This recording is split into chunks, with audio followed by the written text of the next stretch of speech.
release of Celestial's newest set, Moonrise, is just 15 days away, leaving everybody wondering the same thing. What's good now? Hello, I'm Constellation Gaming, and this is Moonrise Mayhem, where I'll be going through using my experience topping multiple large tournaments in order to provide you with what I think will be the best decks in the upcoming meta. Today we'll be taking a look at a deck that's gone from 0 to hero in the upcoming meta, and that is Burn. This deck's transformation from a janky rogue pick to a meta threat is solely due to the release of one card, Spoiled Fruit. This card says this spoiled fruit can only be cast when an opponent activates a card effect that returns one or more spirits from their underworld to their spirit deck. Negate that effect and destroy that card. Spoiled Fruit effectively counters our worst matchup and allows this deck to finally shine. The first of our Celestials is 3 copies of Toxion.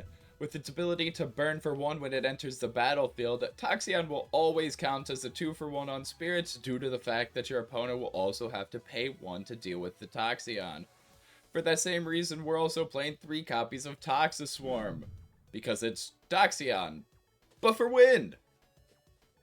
Our next Celestial is the best boy out there, with 3 copies of Necruff. We're probably one of the only decks in the game that wants to properly enchant Necruff almost every single time. Even though we won't have the ability to play around Tsunami, having our ability to burn 1 whenever we kill an Celestial is extremely strong in this deck. This deck actually plays more 1-drops than normal, starting with 1 copy of Exaltair. While Exaltair is an extremely strong Celestial at the end of the game, burning for 2 and even burning for 3 when paired with a Toxiswarm, it does have a very weak stat line and can be a very not so great play when it's the only play that you have available. Our next Celestial is one that's not played too often, with 1 copy of Boltuga. Boltuga will allow us to consistently search our deck for Eruption, and also possibly allow us to play 2 in a single turn for the price of finding 1, due to the fact that he can also grab it from the Underworld. The next 1-of that we'll be playing is not because we only want to play 1-of, but because we are only allowed to play 1-of due to limits, and that is Lavalith. Lavalith is one of the best Celestials in the game, being able to swing the game the turn that it comes down by destroying a rune, and also functioning as a very large beat stick that is extremely hard to get over. The last Celestial we'll be playing is 1 copy of Elechik. With its ability to search out any Divine Rune, Elechik can hit the board and be a 7 attack 1-drop with either Zeus or Demeter, which is extremely insane and why this card was limited to 1. Round out the Celestials, we'll be playing 3 copies of Eddie, an extremely strong Celestial that has the ability to beat over almost any 1-drop in the game while playing around every counter rune, with the exception of Gorgon's Gaze. And we'll also be playing 3 copies of Astrabbit. With its 5 defense and insane ability, Astrabbit is simply the best Celestial in the game by far, in my opinion. The first rune we'll be playing is freshly out of Limit Jail with 2 copies of Zeus.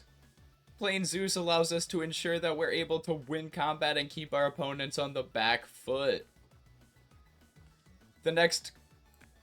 In order to help us consistently find our 1 copy of Exaltair and our Toxiswarms, we are playing 1 copy of Aeolus. Starting off our Invoke runes, we have our 3 mandatory copies of Ambrosia.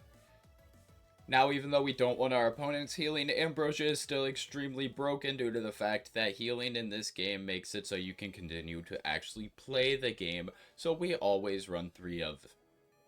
Our next rune is 1 copy of Hurricane. Now, even though we normally don't mind our opponents playing their counter runes due to the fact that they are burning themselves by playing it, having 1 copy of Hurricane can be very impactful for crucial moments.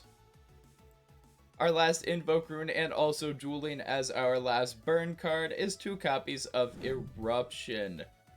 If you pair this card with Boltuga, you can deal 6 damage in a single turn and win the game seemingly out of nowhere. Now to start off the counter runes, we'll be running 3 copies of the previously discussed Poison Fruit. Now it cannot be stated just how much this card helps the burn archetype as a whole, because healing was this deck's biggest weakness.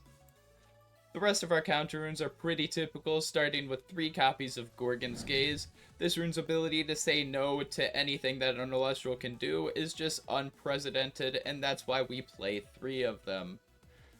Our next rune is 3 copies of Poison Tipped Arrow. Not only is it extremely strong removal, but the -2 attack can help save our Celestials since they do have a 4 stat attack line. And then to finish off the main deck and the runes, we're playing 3 copies of Tsunami to blank an entire battle phase unless they are water enchanted.